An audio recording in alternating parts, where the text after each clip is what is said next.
In fact, it was in the same year, and that was the legendary Terry Funk. Now, Yes. everybody remembers you and Terry in 1989, but when Terry's family ran the Amarillo territory, how often did you work that territory, and what's your memories of that? I only worked it once or twice as the NWA champion. It was kind of, Dory Sr. passed away. I never did get to meet their dad. But as you know, Junior came over to book Florida when I was the world champion. Terry was the world champion. You know, once they started to disband a little bit, and without a territory in place, meaning Dory was, you know, they both were big stars in Japan, going back and forth. Then Junior came over to book Florida, where he still lives now in Ocala. Terry was the world champion, so it's pretty hard to run a territory when the two guys that run it are on the road are gone. So it kind of disbanded, but I can't tell you that I wasn't there. Next to Kansas City, it was the worst territory in the country. Really? Now, why is that? I don't know. Wrestling for an hour in the Hereford barn. Is it really a barn? It was a 3,000 seat rodeo arena with a dirt floor. No, wow. But obviously Amarillo was fun. Lubbock was fun. That whole part of the country, but you know, I'm not a fan of West Texas. I don't. I love Dallas. I love San Antonio and Austin. I love Houston, but West Texas they can have. Well, I'm not a fan. If they gave me the King Ranch, I wouldn't take it. I'm not a fan of dirt floors, maybe. So maybe that. I'm not a fan of dirt floors, so maybe that. Well, I've wrestled on a few of those. We were walking through the mud to get to the ring. Now, when the feud with Terry kicked off in 1989, it was right after you beat Steamboat for the title at Wrestle War, and Terry was at ringside to be a judge. Yes. In case it went to a draw, it was him and a Penthouse Pet, I believe, who gave you the decision, and Jason Hervey, I think. Yeah. That is quite a distinguished panel of wrestling experts there. And then Terry came into the ring. And honestly, until the moment he stepped into the ring, I never dreamed he was going to get involved. I think there was a legitimate element of surprise that existed when he came in and it got physical. Oh, absolutely. Nobody knew it. And I didn't know what he was going to do either. By the way, he almost broke my neck here. This is what started hardcore wrestling, ladies and gentlemen. For those of you who don't know it, you can ask the Dudleys, you can ask Tommy Dreamer. This move where the table did not break and he almost broke my neck is what is how hardcore wrestling evolved. Now, I was going to ask you you about that. He didn't even tell me. He said, follow me, Rick, follow me. I said, follow you where? I mean, you know, because you know Terry, right? I don't even think he knew what he was going to do until we were out there. Well, it was a pile driver onto a table. Yeah. And I'm assuming the table wasn't at all gimmicked. It didn't break. In fact, you could see your head and neck bounce off it, which actually added to the injury angle. But so you had no idea you were going to be pile driven on the table. Absolutely none. And would have never gone for it had I known. Funk is crazy. You don't understand this. I've wrestled a lot of crazy guys, Brody, Hanson. Nobody's crazier than Terry Funk. And Terry Funk was really tough too. So he didn't mind taking it. I hit Terry Funk harder than I've ever hit anybody in my life when I was chopping him, as you've seen. I mean, Terry and I have had some really good exchanges. It's a different time in life, and I can't, you know, I talk to Terry now probably once a week. He's finally back home. He's been in bad health, but he came back out of it. He got out of the facility he was in that was helping him get back on his feet. He's home, and God, he's tougher than, you know, he's like Harley Race, one of those guys that's too tough to die. And so I'm just thankful that I ever had the opportunity to wrestle with him. I've got some Terry Funk stories that I can't even tell on the podcast, even though it's uncensored. I can't tell them. I've got some Terry Funk stories I can't tell on the podcast too. So we both. He's the greatest. Oh, one of my favorite wrestlers and favorite men ever. Just was always a pleasure to deal with for me, and taught me so much about the business. Should I just tell you one Terry Funk story, right? So we're at Raleigh TV, and Greg Valentine and myself were bringing Terry back from Raleigh TV to Charlotte. And we were drinking that Foster's Lager beer, right? And we bought a bottle of grain alcohol. And we were pouring it, just be like we're crazy the old days. And we came to a stop at Monroe Road in Charlotte. And Terry got out of the car naked with the World Championship belt on him. And this is like, this is 76, 77, maybe it's 77 or 8. And he's actually like directing traffic. There was no cars, but he pretended like he was. It's 2 a.m. So from there and all the way home, he kept lighting Greg Valentine's hair on fire in the car. So we get to my house, and I had a pit bull then that jumped over the fence, came over the fence, and jumped and bit Terry and bit him right through his nose. I mean, a bad bite. Through his nose? Yeah, bit it through his nose. He jumped on top of Terry. Well, shit, no wonder he pile drove you through the table. No, this was later on, yeah. So he's the world champion. So we go inside, and my wife is out for the evening, and I paid the babysitter to go in Megan's room. She was a little baby at that time, and just staying there. And Terry came in the house. He took a knife out of the canister that holds knives and put it between his teeth like he was a pirate and crawled around my backyard trying to catch that dog. Well, I had gotten sick, which I never do, and my wife came home with one of her friends and opened the door and said, well, this is my husband, I'm embarrassed to say, and let me see. Oh, yeah, and that's Terry Funk, the world champion, out in our backyard. She took all my clothes, not my first experience, took all my clothes, threw them out in the front yard of the house. It's 3 o'clock in the morning. And the next thing I knew, I had a silver Eldorado. And the next thing I knew, I woke up at the downtowner in Charlotte, which is sad to say. I don't remember how I got there. And Funk was already gone to another city. And I had to figure out a way to get back into my house. So it was never a dull moment in the 70s with Nature Boy and Terry Funk together. Well, that angle at Wrestle War turned you babyface, but you were kind of a babyface already, I thought. I mean, the fans had kind of pushed you in that direction, despite you not liking it. Well, I didn't mind it because with Terry, I didn't have to worry about not being able to do anything offensively except hit him. You know what I mean? So our matches weren't around drop kicks, leapfrogs, moonsaults and everything. It was just a war. I mean, it really was. I would hit him as hard as I possibly could. Well, we're going to talk about that face. We're going to talk about Steamboat at a later date, but when he was the family man in your feud, with his wife and kids, and yes. You were the playboy with all the models, everyone rooted for you. I mean, how could they not see that was the fans were going to decide who had all the girls? Well, that's one of the things that I've talked about with Ricky. I don't think Ricky had a choice. I think Bonnie kind of pushed that on him, which I've said. Not it's the first time I've ever made the comment. Bonnie wanted to be Miss Elizabeth more than Miss Elizabeth wanted to be Miss Elizabeth. So that's kind of an untold story. I put it in my book because I feel like she cost him $10 million.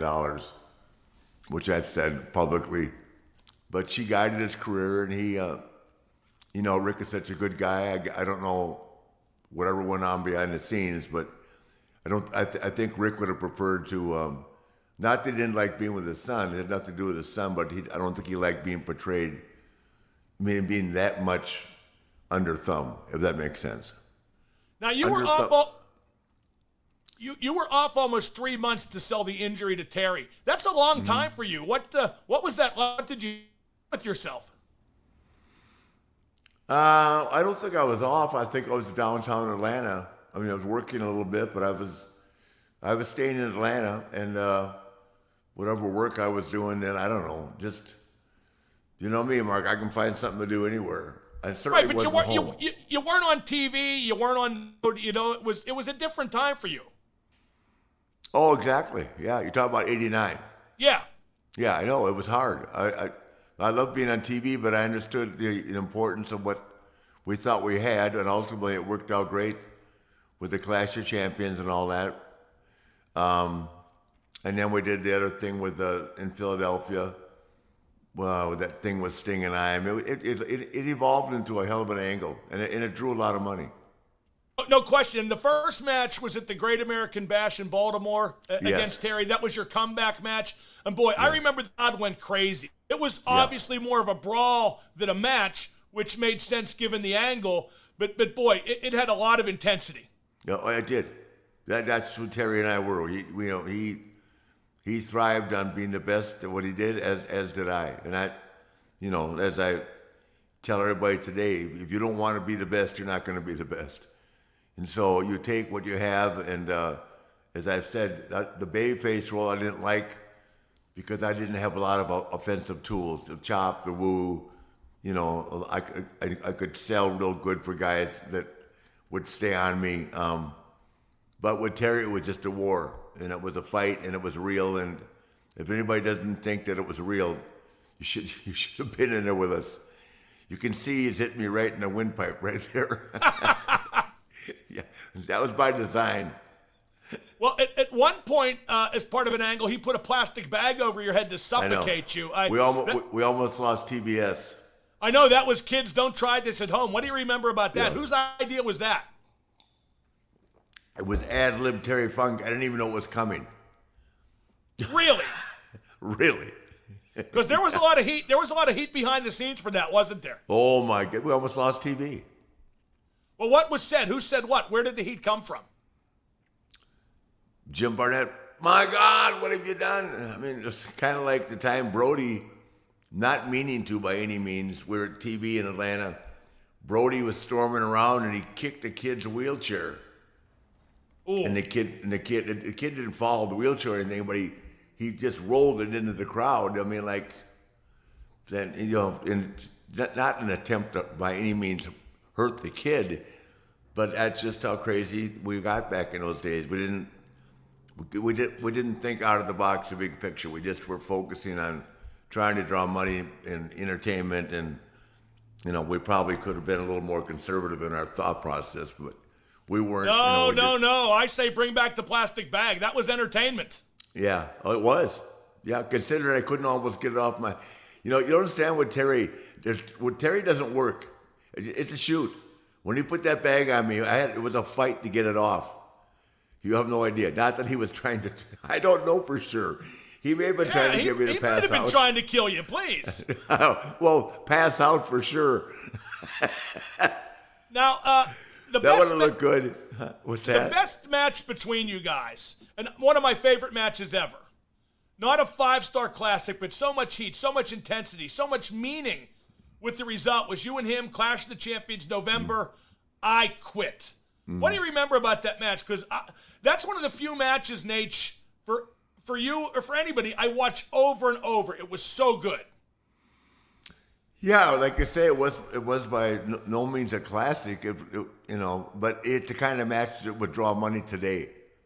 Yeah, it meant something. It meant something. The result meant something. Well, it was so solid, and it meant something. Yeah, even though there was none of the stuff that is required, not required today, but a part of what the business is all about. Diving off the ropes and moonsaults and high spots. It was just a war, but it was believable, and it's the kind of match that would draw money today. Terry had a hell of an interview too. Oh my God, he's one of the best promos of all time. That interview he did where he dragged out. Who was the poor guy?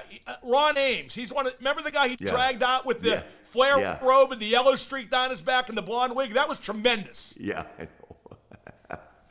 He's a great guy. One of a kind. Jim Ross says, wait a minute, that's not Ric Flair. Terry goes, why, sure it is. Can't you see the yellow streak down his back, JR? Yeah. Yeah. Now, one thing about that I Quit match, and I think it was the first time it had been done, because there had been I Quit matches before, like Magnum and Tully, which we'll talk about in a little bit. But you guys got the microphone involved.